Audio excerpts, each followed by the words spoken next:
Hello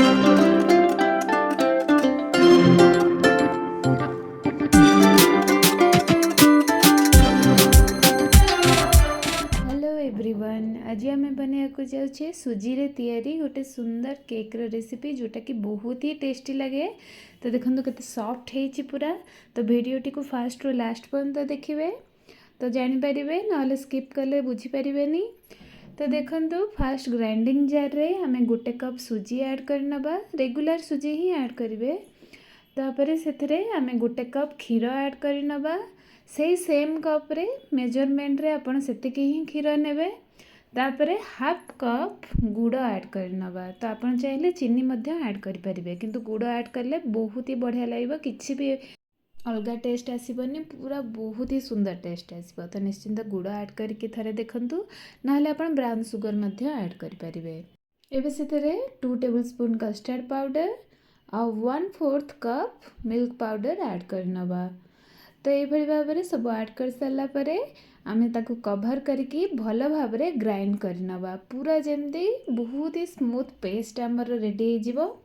तापर गोटे बड़ बाउल नबा, से जो स्मूथ पेस्ट आम कले ताकू बाहर करनबा। तो बाहर कर सारा पर एबे ताकू कभर करके आम अध घंटे पर्यंत छाड़ीनबा। एटा सुजी केक तो से आपन को अध घंटे ताकू कभर करके छाड़िया को पड़ो, सो दैट सुजी जी फुलबार थी से फुलीज। तो देखो एबे बैटरटी पूरा रेडी हो जाइए। एबे से मेल्टेड बटर ऐड करनबा। तो मेल्टेड बटर नहले आपण तेल मध्य ऐड कर पारंती। तो मेल्टेड बटर मुझे 1/4 कप ऐड करची।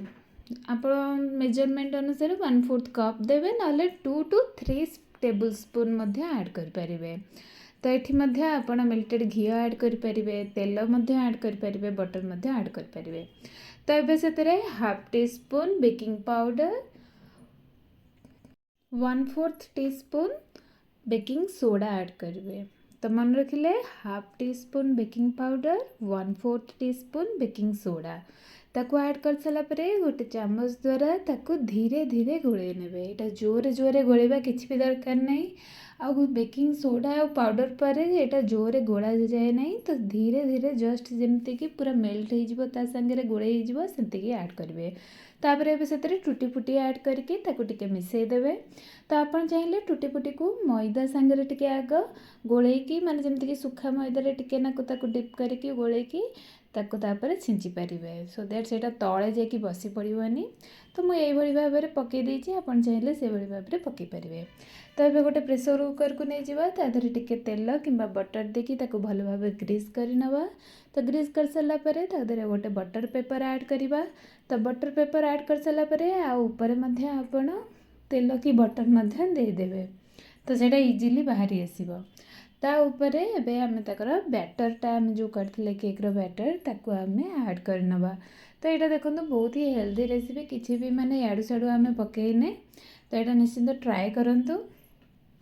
तो ये देखो से चेरी को कट करके रखी, जो चेरी को कट करके ताकू आम ऐड करने। आपन चाहिए टूटी फुटी ऐड करें, जदि आपन को पसंद आलमंड कि काजू सेटा ऐड करें। तो आपण को मन मुताबिक आप ऐड करके ताकू एबे कवर करके बिना हुइसिल रे ताकू एबे हमें कुक करवा। फास्ट गोटे पैन को बसई दबा। तो पैन को प्रीहीट करनबा 5 मिनिट। प्रीहीट कर सारा पर ताकू एबे प्रेशर कुकर को ता ऊपर थोई दबा। तो सोई सारा पर आमको एबे कुक करिया को अध घंटे टाइम लगिबा। और गैस रो फ्लेम को आम मीडियम फ्लेम रे फास्ट 5 मिनिट रखिबा। तापर टिके मीडियम फ्लेम रू कमे देबे, माने लो रू जस्ट टिके ऊपर को, मीडियम रू टिके तळको। 30 मिनिट पर आम ताकू केक को गोटे टूथपिक द्वारा चेक कले।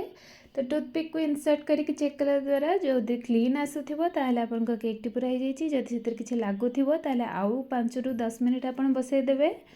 तो ये देखो ताको ठंडा करिया को छाड़ी देथिले। तो ठंडा कर सारा पर ताको जस्ट साइड रे टिके छुरी द्वारा ए भली भाव रे टिके नाको आपण टिके जेमती कि जेटा इजीली डिमोल्ड हो जिवो सेमती टिके नाको छुरी रे कट कर नेबे। तापर देखंतु ताको डिमोल्ड कर नबा। डिमोल्ड करके बटर पेपर बाहर करके ताको एबे कट कर नबा।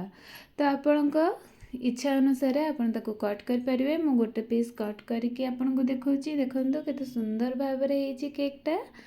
तो यहाँ बहुत ही फ्लफी होती आ पूरा मार्केट टाइप जमी फ्लफी माने फ्रूट केक मिले तो से टाइप ही तो यहाँ आप जानीपर सुजी कि मैदा बहुत ही फ्लफी होती किसी भी डिफरेन्स ना आईटा देहपाई भी भल ये केक्रे जेहेतु आम मैदा पकाउने तो यहाँ बहुत ही भल अच्छी तो आप निश्चिंत थे ट्राए करूँ मुझे देखूँ पूरा भांगिक देखा देखो पूरा मार्केट टाइप केक हो रेडी होमर तो या चाहिए आप छुआ मान टिफिन बॉक्स रे देपारे तो यहाँ निश्चिंत ट्राए करूँ मत कमेंट बॉक्स रे निश्चिंत जनातु जे आपको ये रेसिपी केमती लगे तो आज ये पुणी देखा नेक्स्ट वीडियो रे।